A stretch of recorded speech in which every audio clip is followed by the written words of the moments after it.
Shalom, shalom, peuple de Dieu. Demeurons tous bénis dans le nom puissant de notre Seigneur et Sauveur Jésus-Christ de Nazareth. Alléluia. Que toute la gloire revienne à notre Seigneur et Sauveur Jésus-Christ de Nazareth pour cette grâce excellente qu'il m'accorde encore en ce jour pour venir prêcher à son peuple. Alléluia. Donc vraiment, j'implore notre Seigneur Jésus-Christ, selon sa grande bonté et sa miséricorde, de nous remplir davantage de son amour, la fidélité, la foi, la compassion, l'humilité surnaturelle, la douceur, l'obéissance complète à sa parole, de nous accorder la grâce à nous remplissant davantage du discernement, alléluia, de la sagesse, la vie de sanctification totale du cœur, de l'âme, l'esprit et du corps, sans laquelle personne ne verra Dieu. Alléluia.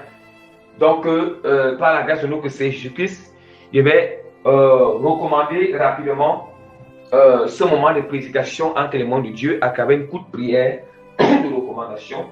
Père de puissant, j'élève encore ton saint nom en ce moment. Je bénis encore ton saint nom en ce moment, Père, pour la grâce, Seigneur, que tu nous accordes. Que tu m'accordes, Seigneur, de venir prêcher à ton peuple, Seigneur. Seigneur, je te confie cette prédication, tout mon être et tous ceux qui vont écouter. Je t'en supplie de venir prendre total contrôle, de venir guider, de venir conduire. Père, je t'en supplie. Je m'étends afin que toi tu sois allumé, Seigneur Père. Que ma chair se taise afin que ton esprit parle, Seigneur. Je me réduis en poudre, Seigneur, en cendre, Seigneur, en poussière. Je suis venu dans la poussière, je m'accorde dans la poussière, Père. Afin que, Père, toi-même tu prennes vie en ce moment. Afin que tu sois au total pendant cette prédication. Seigneur, que seule ta volonté et ton dessein soient communiqués à ton peuple pendant cette prédication, Seigneur. Et ça leur donne la vie, la transformation, la restauration et la compréhension profonde. La guérison, Seigneur, dans tout leur être, Seigneur, au nom puissant de Jésus-Christ de Nazareth. Amen. Que toute la gloire revienne encore à nouveau à notre Seigneur Sauveur Jésus-Christ de Nazareth. Selon la grâce du Seigneur, je vais annoncer rapidement le thème de notre prédication qui est intitulé sur prions avec ferveur pour que Dieu ouvre notre esprit pour éviter d'agir hors de sa parole, hors de sa volonté et se retrouver sur le chemin de la perdition. Alléluia. Donc, vous voyez, bien aimé, nous devons vraiment prier le Seigneur avec ferveur pour que Dieu ouvre notre esprit bien aimé, pour éviter d'agir hors de sa volonté et se retrouver sur le chemin de la perdition. Moi, je vous assure, par la grâce du Seigneur, je vous assure que lorsque nous comprenons les choses charnellement, nous comprenons les choses toujours dans le sens contraire, ou lorsque notre esprit est tellement comprimé, bloqué, bien mais je vous assure, c'est un très grand problème pour nous. C'est un très grand problème pour nous, non seulement pour avancer dans notre intimité avec le Seigneur, et aussi pour mieux œuvrer avec les frères et sœurs ensemble. Alléluia. Avec les frères et sœurs ensemble.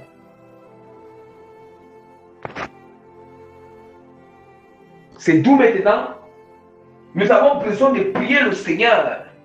Ah oui, nous avons besoin de prier Dieu pour qu'il ouvre notre esprit. Bien, je vais revenir avant de continuer à expliquer les choses.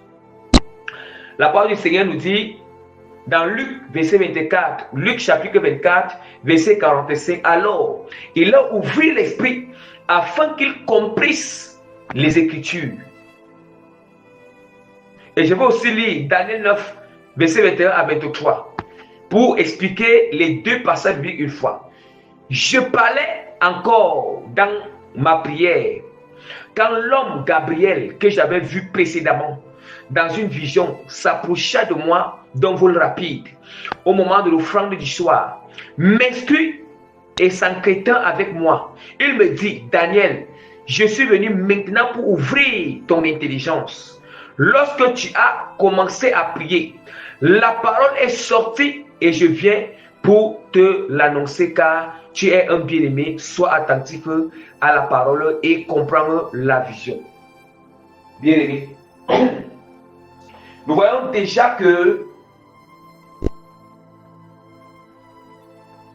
on ne parle que non seulement Jésus-Christ, il avait ouvert l'esprit de ses disciples qui ne comprenaient pas les Écritures, qui ne comprenaient pas le mystère qui est arrivé du fait que Jésus-Christ est mort à la croix et qu'il devait ressusciter le troisième jour.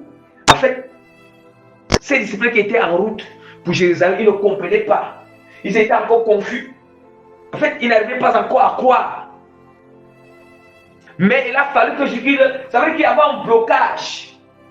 Ça veut dire qu'il y avait quelque chose qui bloquait dans l'esprit, qui bloquait dans leur compréhension, dans leur intelligence, dans leur sagesse. Ça veut dire qu'il y avait un blocage.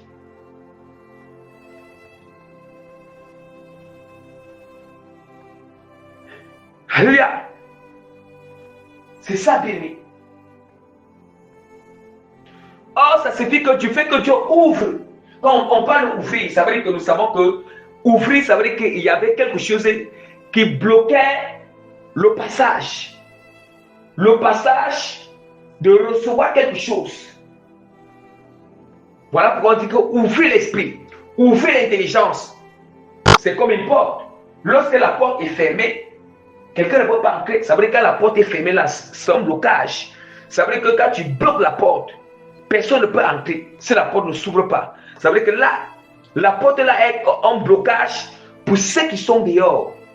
Ceux qui sont dehors pour entrer. Or, ceux qui sont dehors pour entrer, c'est pour apporter quelque chose. C'est pour amener quelque chose. Soit ça peut être une bonne chose, soit ça peut être une mauvaise chose. Mais là, ce qui les empêche d'y entrer, c'est la porte qui est bloquée. Mais si on ouvre la porte, là maintenant, nous avons accès à ces personnes. Ces personnes peuvent entrer. Si ils sont venus pour le bien, s'ils sont venus peut-être pour faire les dons bien-aimés, pour te faire du bien, pour t'apporter vraiment les bienfaits bien-aimés. Ouais, ils vont entrer avec ces choses. J'ai pris cet exemple pour que nous comprenions. Pour que nous comprenions bien-aimés. Que on dit que parce que Daniel, qu'est-ce qu'il peut faire que notre esprit s'ouvre, que notre compréhension s'ouvre, notre intelligence s'ouvre bien aimé. Premièrement, c'est Jésus-Christ seul qui peut le faire. Et pour qu'il le fasse, nous devons être dans la prière. Alléluia. Nous devons être dans la prière. On doit le prier pour cela. Or, on nous dit que Daniel, c'est lorsque Daniel priait que Dieu a envoyé l'ange Gabriel pour venir ouvrir son esprit, la compréhension, l'intelligence. Alléluia. Bien-aimés. Et c'est lorsque aussi les disciples bien-aimés, étaient en route. Ils étaient en train de parler de la crucifixion de Jésus-Christ et du fait qu'il y a des rumeurs qui disent qu'il va ressusciter, il va faire comme ça. C'est à ce moment-là que Jésus-Christ les a apparus. Il les a apparus et après, il a un peu eu l'échange avec eux. bien que il était dans une autre apparence. Mais après, le Seigneur Jésus-Christ a ouvert l'esprit pour qu'il comprenne les Écritures, pour qu'il soit convaincu que oui, il est vraiment, c'est vraiment ce que les Écritures disent, qu'il devait mourir et ressusciter le troisième jour. Parce qu'il y avait un blocage. Et même Daniel ne pouvait pas comprendre la prophétie. Voilà pourquoi vous allez. La prophétie que Dieu avait de venir expliquer, c'était la prophétie de 70 ans. 70 ans qu'on appelle encore 70 semaines. 70 ans que Dieu avait donné à Jérémie concernant Israël quand ils étaient à Babylone. Et c'est cette prophétie que Daniel voulait comprendre. Ça veut dire que dans son esprit, il était bloqué, il était calé, il ne pouvait pas comprendre. Il a prié. Et quand il a prié, c'est ça bien. S'il forçait, il allait comprendre selon la chair. Mais nous ne forçons pas. Quand on ne comprend pas quelque chose, on ne doit pas forcer à comprendre. Sinon, nous allons interpréter selon la chair. Sinon, nous allons parler selon la chair. Alléluia. En fait, rien.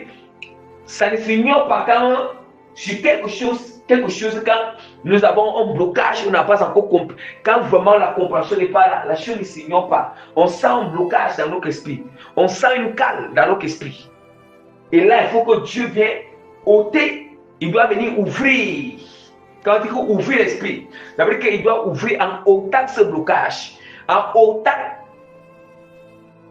Alléluia. Cette limitation, cette cale, cette vachette, ce cadenas. Bien-aimé, on n'a pas vu dans le psaume 119, verset 104. Par tes ordonnances, je deviens intelligent, aussi je hais toute voie de mensonge. Nous comprenons déjà que au fur et à mesure que Dieu nous accorde la grâce de comprendre les Écritures elles-mêmes encore continuent encore à nous donner l'intelligence, continuent encore à ouvrir davantage l'esprit dans les profondeurs. Parce que lorsque nous comprenons les Écritures, c'est que nous avons compris dans l'esprit selon la grâce du Seigneur. Ça continue davantage à ouvrir notre intelligence, à nous rendre sages, à nous donner plus de discernement. Alléluia. Alléluia, bien-aimé. Or, bien-aimé, quand on nous parle ouvrir l'esprit, je vais encore expliquer, lorsque la parole de Dieu nous dit ouvrir l'esprit, c'est aussi quelque chose qui est très profonde. Qui est tellement profonde. Je vais vous expliquer pourquoi. Voilà pourquoi je vais essayer d'ouvrir la parole du Seigneur dans Matthieu. Matthieu chapitre 13, à partir du verset 14 jusqu'au verset 16. Je vais vous aider pour que vous allez comprendre. Car le cœur de ce peuple est devenu insensible. Ils ont endurci leurs oreilles. Ils ont fermé leurs yeux, de peur qu'ils le voient, de leurs yeux, qu'ils l'entendent de leurs oreilles, qu'ils le comprennent de leur cœur et qu'ils se convertissent et qu'ils ne les guérissent. Mais heureux sont vos yeux parce qu'ils voient et vos oreilles parce qu'ils entendent. Bien-aimés, alléluia. Nous allons voir quelque part que la parole du Seigneur nous dit ici que quand on parle l'esprit, en même temps, c'est l'esprit qui doit entendre, c'est l'esprit qui doit écouter. Quand on parle de l'esprit aussi est enveloppé au niveau des oreilles. Les oreilles, d'ailleurs au niveau des oreilles physiques, mais en formant une oreille spirituelle. Ça veut dire que l'esprit qui doit entendre, qui doit écouter, entendre et comprendre. Est-ce que nous comprenons? C'est l'esprit aussi qui doit aussi voir, la vérité. Cet esprit aussi enveloppé dans nos yeux physiques, mais ayant une vision spirituelle. Ou bien, voilà. Quand on dit que les yeux spirituels voient, les yeux spirituels ne signifient pas seulement qu'il faut avoir le don de vision spirituelle. Non. Mais il suffit aussi, donc il faut avoir le don de vision spirituelle. Vous voyez? Notre esprit peut voir, quand on dit qu'on voit, je ne parle pas dans le sens que c'est le don de vision spirituelle, mais il y a aussi dans ce sens que l'esprit voit les jeux de l'esprit, vision spirituelle. Maintenant, l'esprit peut aussi voir à travers le discernement. L'esprit voit. Quand on dit que l'esprit voit à travers le discernement.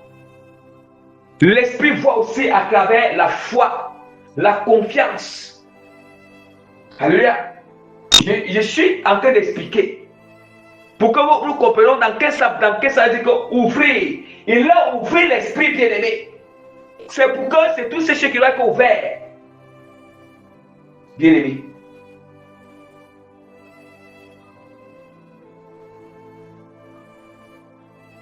Alléluia.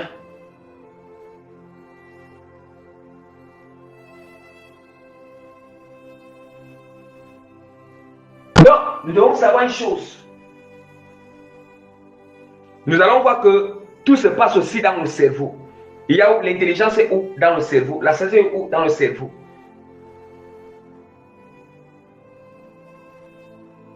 L'analyse c'est où? C'est dans le cerveau.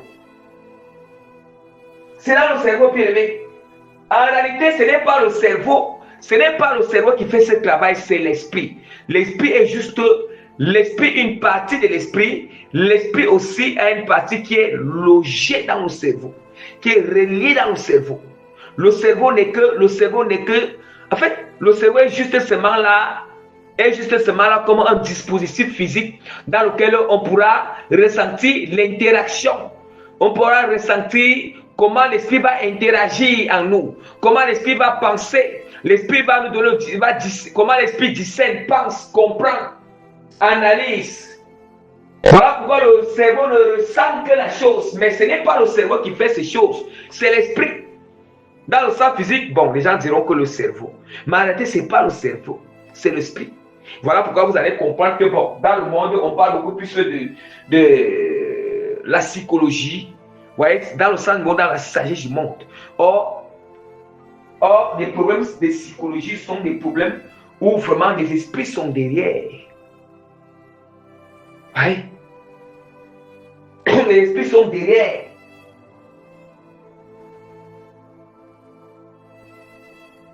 Les esprits sont derrière. Donc, on doit comprendre la même manière que le cœur travaille. Le cœur n'est que l'organe physique. Le cœur n'est que l'organe physique là.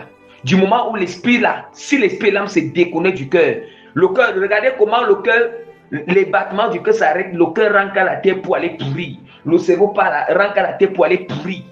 C'est la science, oui, la science qui dit que bon, le cerveau qui fait comme ça, le cœur qui fait comme ça, nous. Mais en réalité, ce ne sont que d'une manière, la sagesse d'une manière selon le monde. Mais en réalité, c'est l'esprit bien-aimé qui est en train d'interagir avec le cœur et le cerveau. Est-ce que nous comprenons?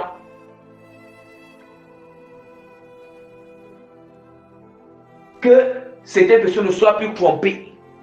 Parce que c'est comme si on va donner la gloire au cerveau. Comme si on va faire comme si c'est le cerveau qui fait toutes ces choses. Ce n'est pas le cerveau, c'est l'esprit. L'esprit qui joue son rôle, parce qu'il faut que l'esprit invisible, l'esprit spirituel, maintenant il faut que le spirituel soit manifesté dans le physique, et pour que ça soit manifeste, c'est voilà pourquoi l'esprit ne peut que communiquer ces choses dans le cerveau, parce que c'est relié dans le cerveau. En même temps, l'esprit est relié au cerveau et relié dans le cœur. Voilà pourquoi je reviens encore ce qu'il dit l'autre fois, nous avons les pensées dans le cerveau et dans le cœur. Maintenant, l'esprit reçoit des choses dans le monde spirituel. Si c'est que dans le monde spirituel, nous sommes connectés au Saint-Esprit. C'est ça que nous allons recevoir. Mais si c'est que c'est le diable, on va se voir les choses du diable. Et c'est ces pensées qu'on a dans notre cerveau et dans notre cœur aussi, bien aimé. Comme ça. C'est ça, bien aimé.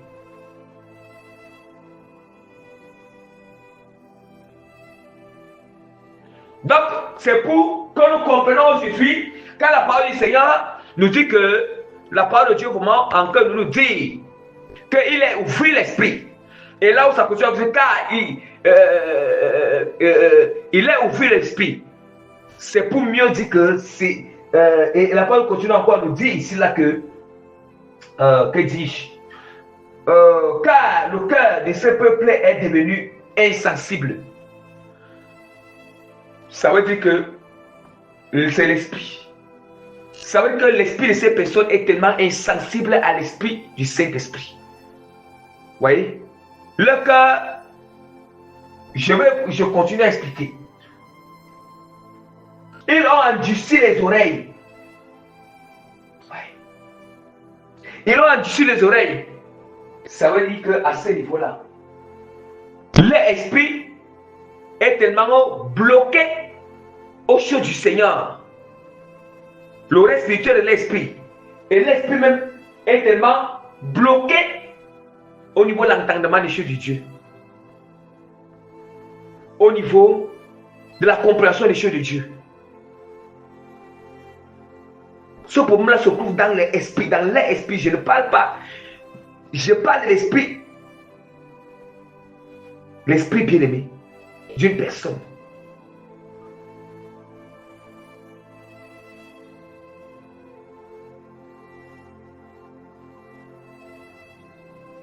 Ils ont endurci leurs oreilles et ils ont fermé leurs yeux. Ils ont fermé leurs yeux. Ça veut dire que là, l'esprit est voilé et aveuglé à vie. Par quoi? Ça veut dire, c'est parce que quand vous doit comprendre quelque chose, c'est aveuglé bien aimé par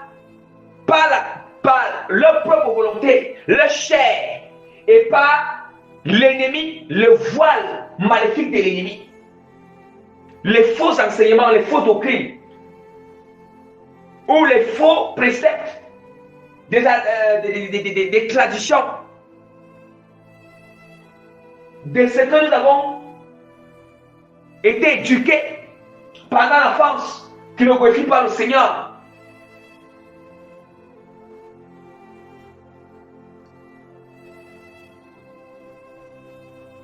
De peur qu'ils le voient de leurs yeux, de peur qu'ils le voient de leurs yeux, et qu'ils l'entendent de leurs oreilles, et qu'ils le comprennent de leur cœur, qu'ils ne se convertissent et qu'ils ne les guérissent. Voyez. Bien-aimés, c'était pour vous expliquer, quand on dit que l'oreille doit entendre, écouter, entendre, c'est l'esprit. Quand on dit voir avec les yeux, c'est l'esprit. Je suis en train de parler en sens spirituel. Comprendre, c'est l'esprit. Alléluia. Ouvrir l'intelligence, c'est l'esprit qui doit être ouvert. Nous continuons davantage. La parole du Seigneur nous dit dans Matthieu 15, 14. Laissez-les, ce sont des aveugles qui conduisent des aveugles. Si un aveugle conduit un aveugle, ils tomberont tous dans une fosse. Bien-aimés, laissez-les, ce sont des aveugles. Ça veut dire que leur esprit est aveuglé. Leur esprit est aveuglé, bien-aimé, aux choses de Dieu. Qu'est-ce qui aveugle cet esprit? Ici, il est en train de parler des pharisiens. Qu'est-ce qui aveuglait les pharisiens pour ne pas comprendre, ne pas voir la mission de Christ, ne pas voir sa mission, ne pas comprendre sa mission, ne pas entendre et écouter sa mission? Oui, il dit que bien qu'ils entendent d'une manière charnelle, mais ils entendent, ils écoutent charnellement, mais ne peuvent pas comprendre. Si l'esprit pouvait entendre dans le sens spirituel, écouter dans le sens spirituel, pour aussi comprendre spirituellement. Et qu'est-ce qui faisait ça? À cause qu'ils étaient tellement enracinés à la loi. Eux, ils ne comprenaient pas la loi. Ils étaient enracinés à leur doctrine. Ah oui, c'est la doctrine qui les a aveuglés. C'est la doctrine qui a bouché les oreilles spirituelles, les oreilles spirituelles de l'esprit. C'est la doctrine qui a aveuglé l'esprit, qui a aveuglé la compréhension. Vous voyez, qui a tout bloqué, qui a endurci l'esprit. Quand on parle, l'endurcissement c'est dans le cœur, mais en réalité c'est l'esprit aussi qui a endurci, qui a rendu insensible l'esprit. Vous voyez. Et le péché aussi qui est à l'origine de cela. Et c'est tout maintenant. On nous dit que laissez-les. Ce sont des aveugles qui conduisent des aveugles. Si un aveugle conduit un aveugle, ils tomberont tous dans une fosse. Vous comprenez maintenant que si la personne qui t'enseigne la sainte doctrine, la personne qui te prêche la parole, l'évangile, et que cette personne même n'est pas dans la sainte doctrine, ne pratique pas la sainte doctrine, ça veut dire que la personne là, et que tu crois en ça, ça veut dire qu'il est en train de te conduire sur le chemin de l'enfer. Il a te conduit dans la fosse, lui-même est dans la fosse, il est sur le chemin de la perdition, il te conduit aussi dans ce chemin de perdition. Parce que ce n'est que celui qui pêche sur la sainte doctrine et qui vit cette vie-là, c'est celui-là qui peut conduire aussi celui qui vient de se convertir dans la lumière. Ce n'est que celui qui est dans la lumière qui peut conduire l'homme dans la lumière. Celui qui est dans la vérité qui peut conduire l'homme dans la vérité. On ne peut donner à notre prochain ce que nous avons reçu du Seigneur. Ce qu'on porte à nous, c'est ça qu'on ne peut que donner. Si on porte à nous la vérité, la lumière, c'est cette vérité qu'on va partager. Si on porte à nous les ténèbres, l'aveuglement, c'est ça que nous allons partager.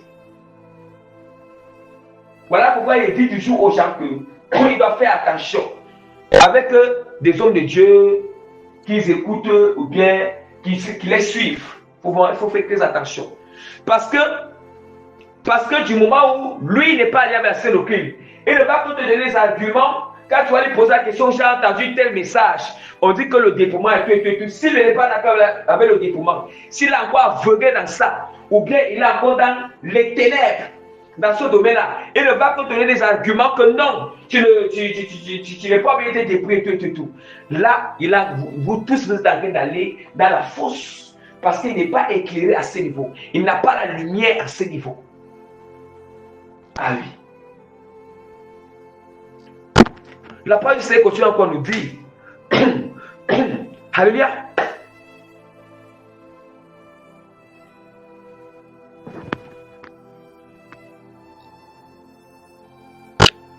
La parole du Seigneur nous dit encore dans je m'excuse, 2 Corinthiens 4, verset 2 à 4. Nous rejetons les choses honteuses qui se font en secret. Nous n'avons point une conduite anxieuse. Et nous n'altérons point la parole de Dieu, mais en publiant la vérité, nous nous recommandons à toute conscience d'homme devant Dieu. Nous n'altérons point la parole. Or, c'est quoi l'altération de la parole? L'altération de la parole, c'est corrompre la parole, souiller la parole. Or, quand on parle de parole, on parle de vérité. Oui, on finit par corrompre.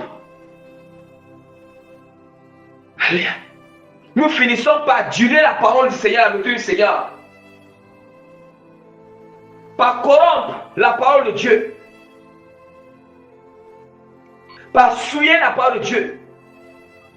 Bien-aimé.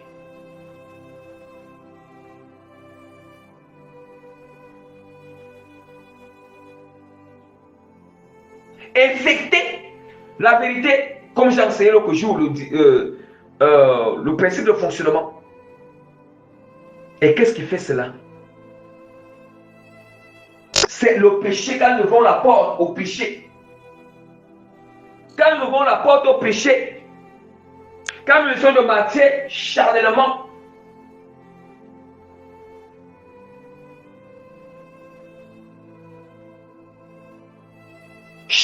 bien aimé, la parole c'est continue encore à nous dire. Il est très clair, il dit que nous n'altérons point la parole de Dieu. Nous n'altérons point la parole. Si notre évangile est encore voilé, il est voilé pour ceux qui périssent. Est-ce que nous comprenons? Parce que il y en a des gens qui ne vont jamais. Il y a deux choses que je vais expliquer. Quand on évangélise une personne et que vraiment que c'est là, c'est vraiment un serviteur de Dieu authentique et qu'il a évangélisé vraiment la scène. Je ne parle pas d'évangélisation que les gens qui ne sont pas lancés d'aucune et puis pas évangéliser Jésus-Christ. Non, ça n'impacte rien. Quand il s'agit d'une personne, d'abord qu'elle a la scène qui est remplie de la parole, remplie de la vérité, chargée de la vérité, pratiquant cette vérité-là. lorsque la personne va aller évangéliser, voici les options qui se passent. Première hypothèse, c'est quoi? Si c'est une personne qui a appelé vraiment, comme le Seigneur Jésus-Christ a dit, tout ça à qui le Père a donné, personne ne lavera de sa main. Si cette personne a appelé à se convertir, à entrer dans la scène aucune, ça veut dire que la personne sera convaincue quand elle va écouter cette parole pure. Parce qu'en réalité, il y a quelque chose qui est dans son corps. Il y a Dieu a placé quelque chose dans son corps. Même s'il est dans le péché, même s'il est dans quelle vie là, quand il va écouter là, c'est comme si ta parole qui est comme un feu qui entre en lui. Non seulement elle est disposée à écouter. Quand ça entre, ça peut enflammer la chose que Dieu avait placée dans son corps. Malgré qu'il est dans le péché, malgré qu'il encore. Et quand ça va aller enflammer, quand il va arriver à la maison, sa conscience va lui toucher. C'est comme s'il ne sera pas tranquille. Il faut qu'il se répande. Il faut qu'il s'aligne. Il faut que. Oui. Maintenant, il y a un autre cas toujours. La personne qui est toujours, qui doit s'arrêter dans la scène aucune. Il peut arriver pour d'autres. Pour d'autres, il ne peut pas s'aligner parce que aussi le temps n'est pas encore arrivé. Maintenant, deuxième hypothèse, c'est l'hypothèse où ce sont des gens que Dieu a déjà vu qu'ils ne vont jamais se repentir. Ils ne vont jamais se repentir. Ce sont ceux-là ici que la parole de Dieu est en train de dire. Si notre évangile est encore voilé, il est voilé pour ceux qui périssent. Voilà, pour les incrédules dont le Dieu de ce siècle a aveuglé l'intelligence, afin qu'ils ne visent pas briller la splendeur de l'évangile, de la gloire de Christ qui est l'image de Dieu. Bien-aimés, ce sont ceux-là, bien-aimés. Ce sont des gens que Dieu a examiné, il a vu qu'ils ne vont jamais se repentir. Même sur les évangélistes, comment? C'est la même année que quand Jésus-Christ était en train d'évangéliser. Ce sont ceux à qui, même Jésus-Christ a dit, Père, je n'ai perdu personne. Il n'a pas perdu ça à qui le Père lui a donné. C'est ça qu'il a dit.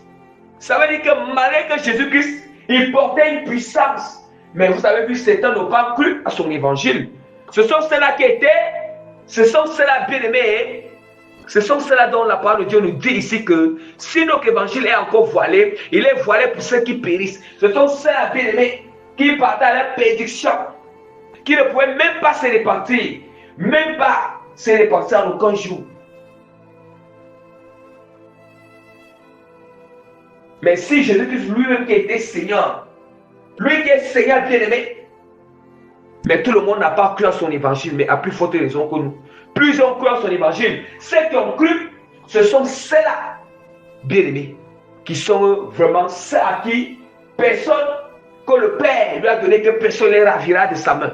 Et même en nos jours, malgré qu'il a encore là au milieu de nous, et c'est lui qui continue encore à évangéliser à travers les séries de Dieu authentiques. Maintenant, tout ce que le Père lui a su donner, il est récupéré davantage. Il a dit dans sa parole que j'ai aussi d'autres qui ne sont pas de cette bergerie. Or, il parlait déjà, la bergerie quoi? Là, c'était la bergerie d'Israël. Mais il avait dit qu'il y avait aussi d'autres qui ne sont pas de cette bergerie, mais il parlait à des nations. Les nations qui n'avaient pas encore reçu l'évangile. Donc, il était en train de parler les concrets de la terre. Alléluia. Or, nous comprenons déjà que si nous comprenons ainsi que, on dit que pour les incrédules, donc, le Dieu de ce siècle a aveuglé l'intelligence afin qu'ils ne puissent pas briller la splendeur magique. Ça veut dire que vous comprenez maintenant que nous comprenons maintenant ce que je vous ai dit.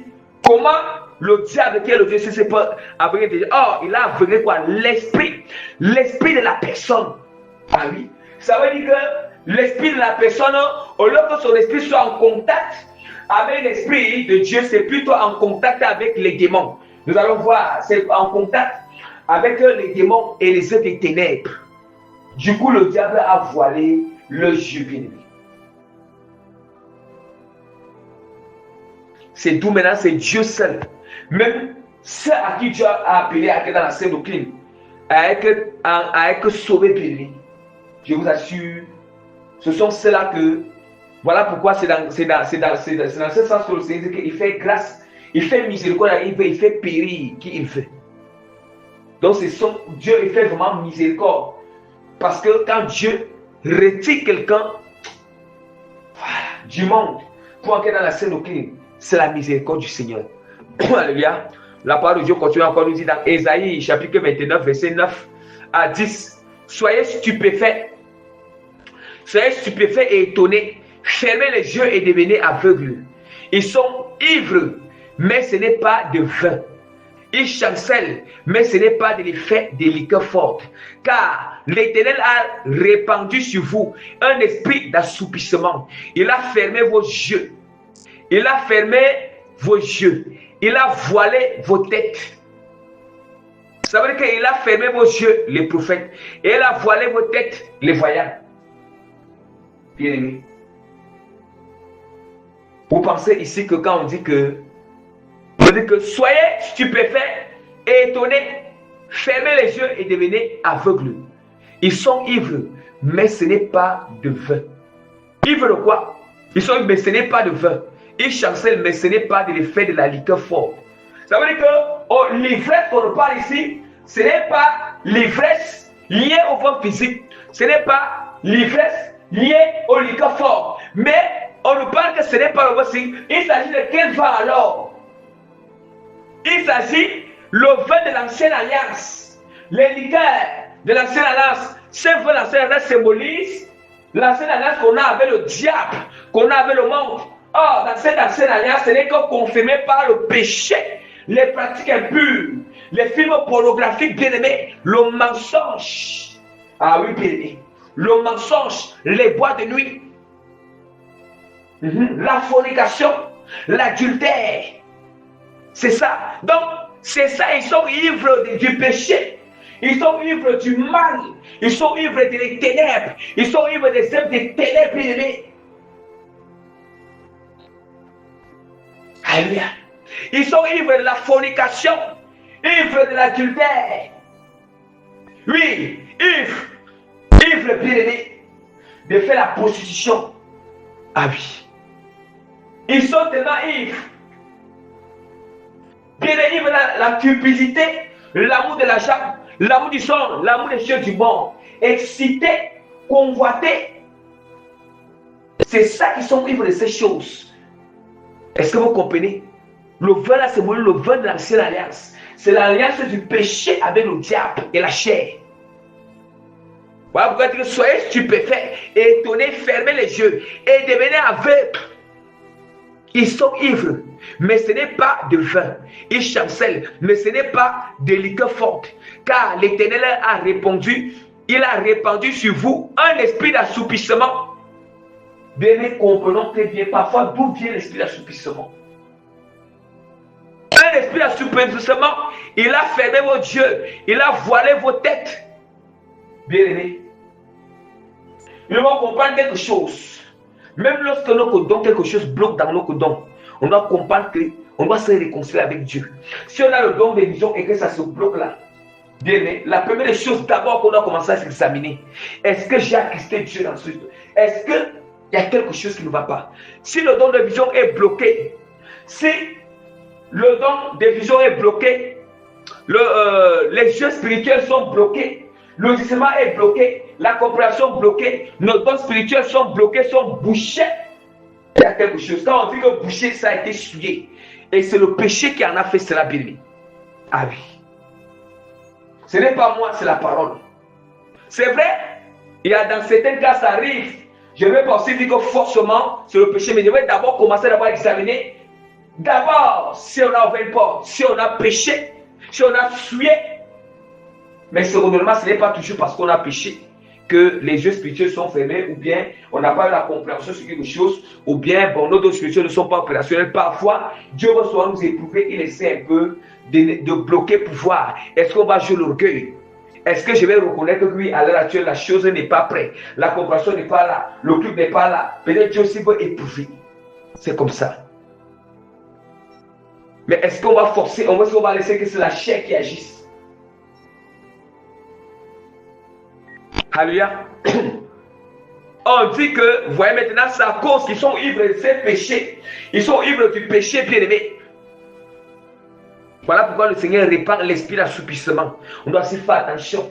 Quand nous avons l'esprit d'assoupissement, on doit faire attention. Parce que l'esprit d'assoupissement ne peut que venir. Dieu nous donne instruction de prier. Si on ne prie pas, c'est les conséquences de ne pas prier. L'esprit d'assoupissement vient. Conséquence de ne pas méditer, c'est la désobéissance. On ne médite pas, on ne prie pas. C'est la désobéissance. Vous voyez? Oui, l'esprit d'assoupissement va venir. Parce que quand Dieu veut qu'on prie, on ne prie pas bien. Il nous a dit, prie, jeûne, on ne jeûne pas. Méditons, on ne médite pas. Dieu lui-même, c'est la parole de Dieu qui dit. Car l'Éternel les a répandu sur vous un esprit d'assoupissement. Un esprit d'assoupissement. C'est parce que nous sommes, c'est parce que tellement que la personne s'est tellement plus dans ses péchés. Dieu l'a averti, la personne même, la personne, Dieu se répand alors.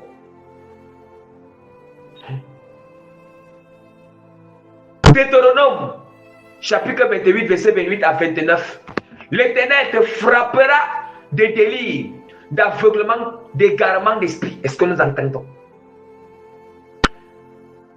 Et tu tâtonneras en plein midi comme l'aveugle dans l'obscurité. Tu n'auras point de succès dans tes entreprises. Et tu seras toujours. Tu seras tous les jours opprimé, dépouillé. Et il n'y aura personne pour venir à ton secours. Bien aimé, je vais expliquer ce passage. La parole nous dit que Deutéronome 28, verset 28 à 29. L'Éternel te frappera des délires et l'aveuglement, d'égarement d'esprit. Pourquoi est-ce que Dieu commence à nous frapper? Oh, dans Isaïe, on vient nous dire là-bas, qu'est-ce qui fait que Dieu, il répand l'esprit d'assoupissement? Oh, c'est aussi frappé de l'esprit d'assoupissement, bien aimé. Parce que quand Dieu nous montre sa volonté, il nous donne une instruction à faire et qu'on ne veut pas faire, et qu'on prend les raisonnements, on prend toutes choses. Dieu va se rassurer, ok, mais pourquoi est-ce que Dieu va nous laisser avec sa force, avec son onction? Il va nous frapper l'esprit d'assoupissement, puisque sa force qui est là, son onction qui est là avec nous, on ne peut rien faire. Avec ce qui donne cette instruction, on fait quoi avec? Mais ça sert à quoi aller que là? Il va maintenant nous frapper. Il nous frappe maintenant, bien aimé. Ah oui. Ou bien, soit nous avons écouté la vérité, on ne croit pas cette vérité, on combat cette vérité. Mais à quoi c'est bon alors? À quoi c'est bon de dire que tu es dans la vérité avec le Seigneur? Dieu ne veut pas bien aider la personne à être égarée. Parce qu'on a voulu lui montrer le chemin. Mais la personne s'obstine. La personne s'obstine, bien aimé. Ou bien Dieu a pris soin de nous montrer le chemin qu'on doit emprunter. Il a pris soin de nous révéler comment notre vie doit être. Quel est son avenir? Quel est notre avenir? Il a pris soin de nous donner il y a quelques indices pour notre avenir. Mais alors, bien aimé, nous voulons sortir de la chose pour faire selon notre propre chair, selon notre propre volonté, et écouter la chair, ou bien se laisser dominer par le péché. Bien, je vous assure, Dieu même se rassure de nous frapper des délires, d'aveuglement et d'égarement d'esprit. Et nous, on va se sentir. C'est comme si, quand nous sommes frappés des délires, d'assoupissement, c'est comme si on va bien se sentir dans cet assoupissement. On va bien se sentir dans cet assoupissement. On va bien se sentir dans cet égarement d'esprit. On va bien se sentir dans cet aveuglement spirituel. Pourquoi? C'est comme si la personne, pour lui, il a la conviction qu'il est dans la vérité. Oh, il n'est pas dans la vérité. Il n'est pas dans la vérité. Il a la conviction que Dieu a quoi avec lui. Oui. Hein? Et tu tâtonneras en plein midi comme l'aveugle dans l'obscurité. C'est là alors. Vous voyez? Voilà les choses quand on commence à tâtonner dans l'esprit là. On tâtonne. Or, avec Dieu, on ne peut pas tâtonner. On commence à tâtonner là.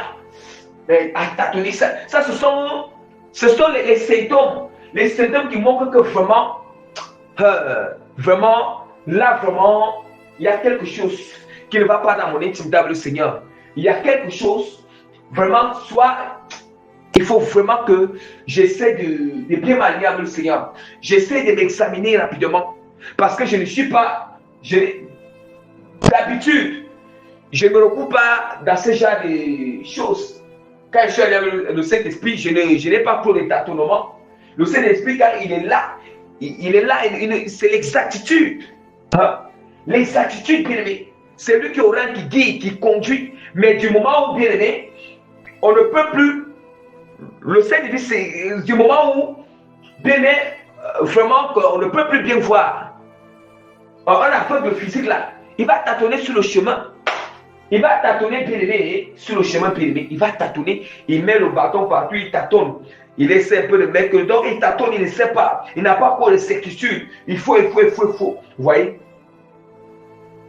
C'est la même manière aussi lorsque on devient aveugle spirituellement. Lorsqu'on devient aveugle spirituellement à cause du péché, à cause de la désobéissance, à cause que nous ne pouvons pas s'aligner aux instructions du Seigneur, je vous assure, nous allons voir que même notre discernement ne sera plus affiné. Notre discernement va s'affaiblir. On commence, la manière que notre discernement est tranchant, ça baisse. La manière qu'on comprenait profondément, c'était une situation qui se passe devant nous, c'était une situation qui peut se passer, c'était une circonstance, c'était des paroles de la part de Dieu. Ça veut dire qu'il y a, ça se bloque, ça s'affaiblit. La manière, vous voyez, tu n'auras pas de succès dans tes entreprises. Tu n'auras pas de succès dans tes entreprises, tu seras tous les jours opprimé, déprimé. Et à ce moment-là maintenant, on ne peut plus avoir de succès.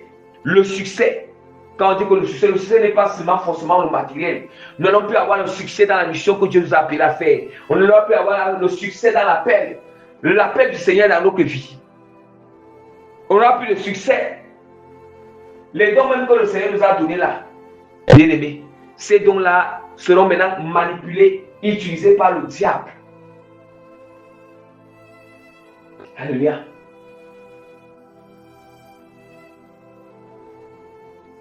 Et on sera opprimé et dépouillé. Ah oui. Voilà aussi. Lorsqu'on constate que l'on commence à être tellement haut, on sera opprimé et dépouillé, opprimé par les esprits. Oui, nous sommes tellement opprimés par les esprits bien-aimés. Ah oui. Et dépouillé. Dépouillé, c'est quoi? L'ennemi vient nous piller, voler, bien-aimé. Il y aura, voilà. Vous comprenez maintenant la parole. Éphésiens 4, verset 17 à 28 nous dit, voici donc ce que je dis, ce que je déclare dans le Seigneur, c'est que vous ne devez plus marcher comme les païens qui marchent selon la vanité de leurs pensées. Est-ce que nous comprenons, bien aimé?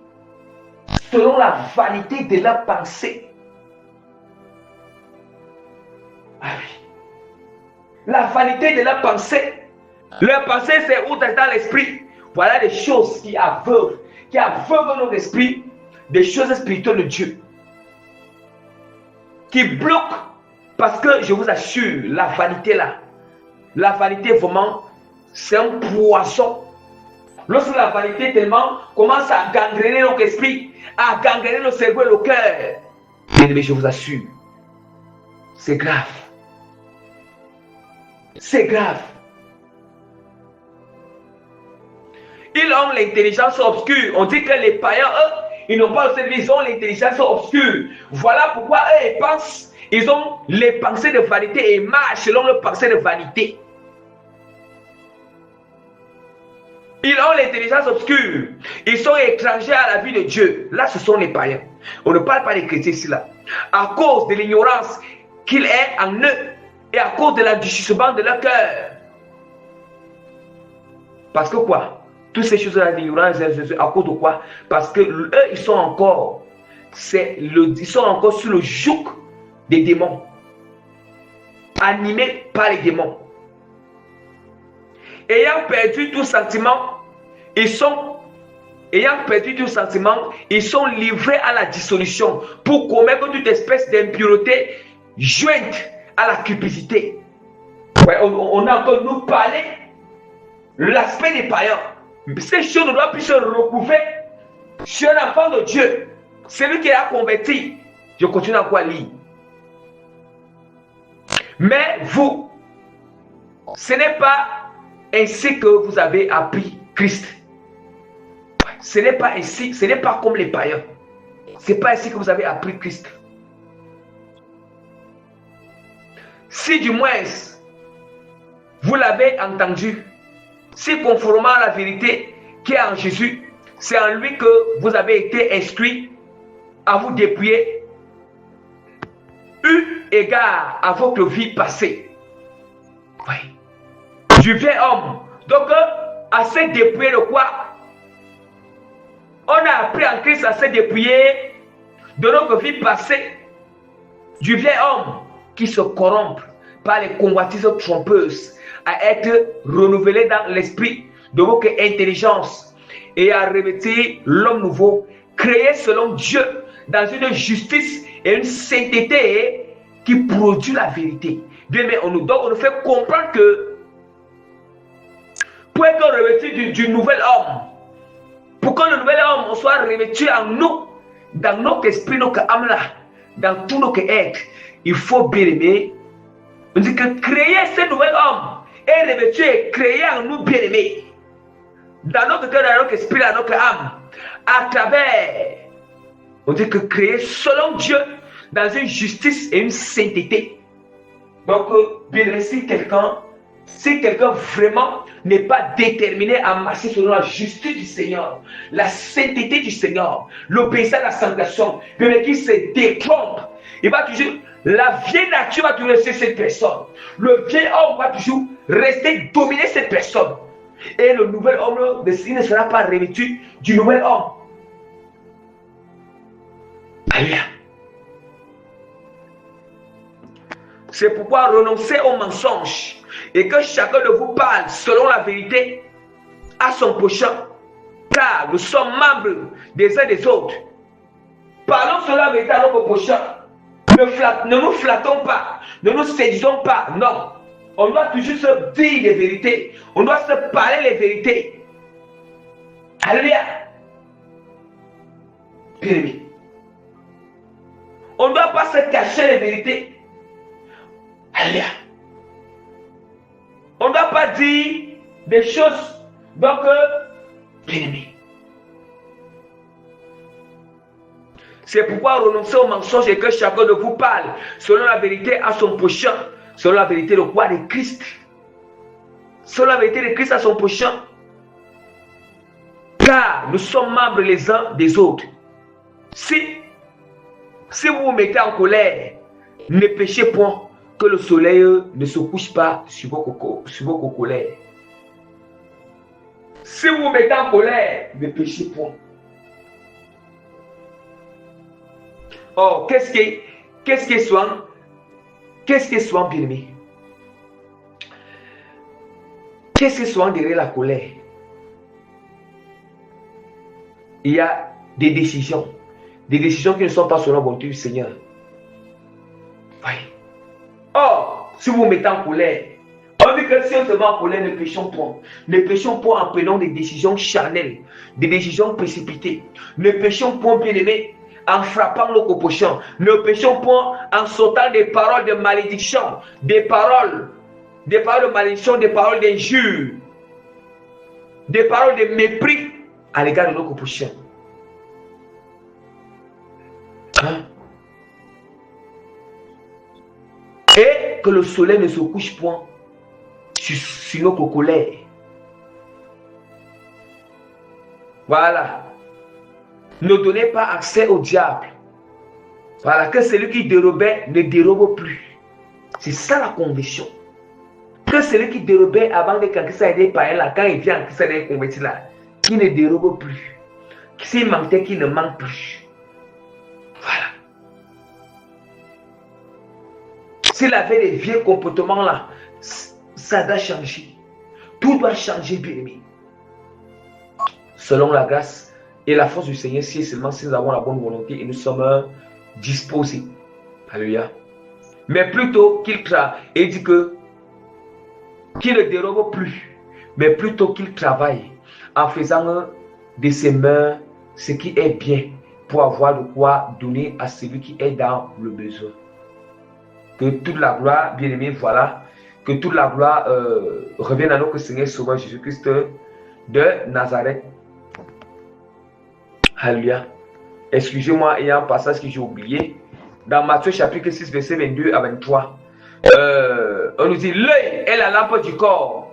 Et si ton œil est en bon état, tout ton corps sera en éclairé. Mais si ton œil est en mauvais état, tout ton corps sera dans les ténèbres. Si donc la lumière qui est en toi est ténèbres, combien seront grandes ces ténèbres? Vous savez, nous comprenons ici, on dit que l'œil est la lampe du corps. On nous parle l'exemple que c'est une parabole, que l'œil est la lampe du corps.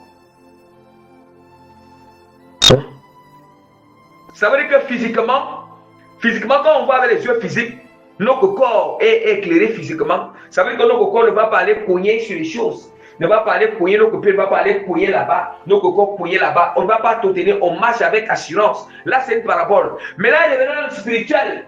Ça veut dire que si notre esprit, maintenant, veut dire que si notre esprit, l'esprit est la lampe du corps aussi. Si l'esprit est en bon état, tout le corps sera éclairé. Mais si l'esprit est en mauvais état, tout le corps sera dans les ténèbres. Parce que si l'esprit est aveuglé, permis, et aveuglé, on n'arrive vraiment pas à voir la vérité du Seigneur, à comprendre la vérité du Seigneur. On revient à la vérité du Seigneur. Du coup, notre corps est dans les ténèbres. Tout notre corps est dans les ténèbres, bien-aimés. Les ténèbres, l'âme les ténèbres, le corps est ténèbres. C'est comme ça. Alléluia. Donc, toute la gloire revient à notre Seigneur et Sauveur Jésus-Christ de Nazareth. Donc, par la grâce du Seigneur, je mets le sang du Saint-Esprit sur cette prédication. Je mets les cachets et les thèmes authentiques de cette prédication. Et je mets l'avantage, la signature authentique de l'autorité d'impactation positive des transformations de cœur, âme, esprit qui vont écouter, étant disposés au nom puissant de Jésus-Christ de Nazareth. Amen.